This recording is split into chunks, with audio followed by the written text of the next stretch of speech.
মানুষদের শিক্ষার আশ্রয় স্থল হচ্ছে তালিমুল ইনসান। তাহলে আপনার সন্তানকে, কচি বাচ্চাকে নুরানি শিক্ষা দেওয়ার জন্য, কোরআনের হেফজ করানোর জন্য এই মাদ্রাসায় দেওয়া যাবে না ইনশাআল্লাহ?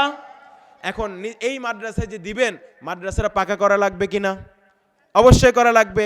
মাদ্রাসাটা পাকা করার দায়িত্ব আমার আপনার নিজেরই।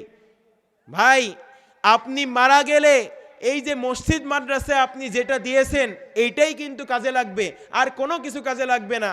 মাদ্রাসায় একটি ফ্যান দিলে ওই ফ্যানটা কিয়ামত পর্যন্ত ঘুরতে থাকবে, আর আপনি কবরের মধ্যে সদকায়ে জারিয়া সওয়াব পেতে থাকবেন। বলেন সুবহানাল্লাহ। এই জন্য আমাদেরকে বুঝতে হবে, ওয়াজের অনেক অংশ বাকি, আমি মাঝখানে কথা তুলে ফেললাম তাই বের হয়ে গেল। মাদ্রাসা নিয়ে সুন্দর একটি সঙ্গীত আপনাদেরকে বলবো। তার আগে বলি, এই তালিমুল ইনসান মাদ্রাসায় মানুষদের শিক্ষা অর্জন করা হয়, তাই না? অর্জন করা হয় এবং করানো হয়। তাহলে তালিমুল ইনসানে আমার আপনার সন্তানকে অবশ্যই দিতে হবে। আমি আপনি চাই কিনা আমার সন্তানটা কোরআনের হাফেজ হোক? চাই না? বলেন। এর থেকে সৌভাগ্যবান কে আর হতে পারে যার সন্তানটা 30 পারা কোরআনের হাফেজ? বলেন, কি হতে পারে? কত খারাপ কাজ করেছি, চার দেওয়ালের মধ্যে কেউ দেখেনি, হস্তমৈথুন করেছি, জিনা করেছি, পাপাচার করেছি, মিথ্যা কথা বলেছি, অবৈধ ভোট দিয়েছি, কত কিছু করেছি, সাক্ষ্য দিয়েছি। তাহলে ভেবে দেখেন আমি আপনি কত জঘন্য হয়ে গিয়েছি। তাহলে কাল কিয়ামতের ময়দানে আমার জন্য সুপারিশ করার জন্য যদি আমার ছেলেটা হাফেজ হয়ে যায়, একজন হাফেজ 10 জনকে জান্নাতে নিতে পারে। বলেন সুবহানাল্লাহ। আর যদি সে হাফেজ যদি আমলদারি হয়, ইমানদার হয়, টাটকা ইয়াদওয়ালা হাফেজ, স্মরণওয়ালা কোরআনের হাফেজ হয়, আল্লাহ তাআলা যদি তার প্রতি সন্তুষ্ট হয়ে যায়, সেই হাফেজ অগুন্তি মানুষ জান্নাতে নিতে পারবে। বলেন সুবহানাল্লাহ। তাহলে আমার আপনার সন্তানটা হাফেজ হোক, আমরা চাই কিনা? আমার আপনার ছোট ভাইটা হাফেজে কোরআন হোক, আপনি চাই কিনা? চাই না? অবশ্যই চাইতে হবে। কোনো গতি নাই, কত খারাপ কাজ করে ফেলেছি, সন্তানের কারণে, ভাইয়ের কারণে, ভাস্তির কারণে যদি আমার নাজারটা হয়ে যায়, এর থেকে ভালো কপাল আর কি আছে? আর কি আছে? এই জন্য ভাইয়েরা মাদ্রাসায় বেশি বেশি পড়াতে হবে। পারবেন তো ইনশাআল্লাহ? হ্যাঁ, ডাক্তার ইঞ্জিনিয়ার বানান, কোরআনের হাফেজ বানানোর পাশাপাশি বানান।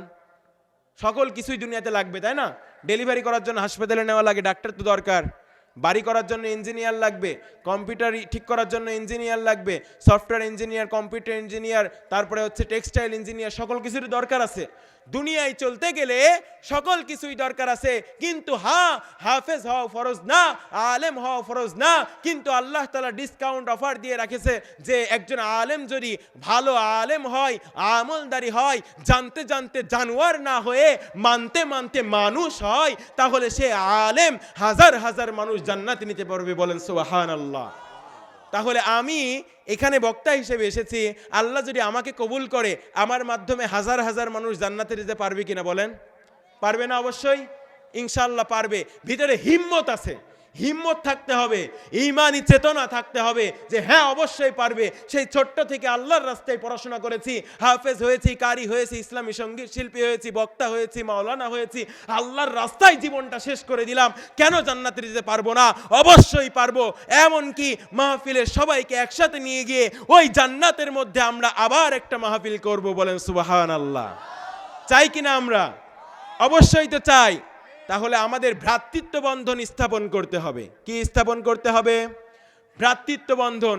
ভাইয়ে ভাইয়ে ভেদাভেদ ভুলে, ধনী গরিব ভেদাভেদ ভুলে, মসজিদের মধ্যে নামাজ পড়ার সময় যেমন এক কাতারে কাঁধে কাঁধ লাগিয়ে সকলে একসাথে নামাজ পড়ি, এই রকম ভাবে মৃত্যুর আগ পর্যন্ত ভিতরে দাম্ভিকতা, অহংকার সকল কিছু দূরীভূত করে দিন। ভিতরে ইত্তাকুল্লাহ ইয়া আইয়ুহাল্লাযীনা আমানু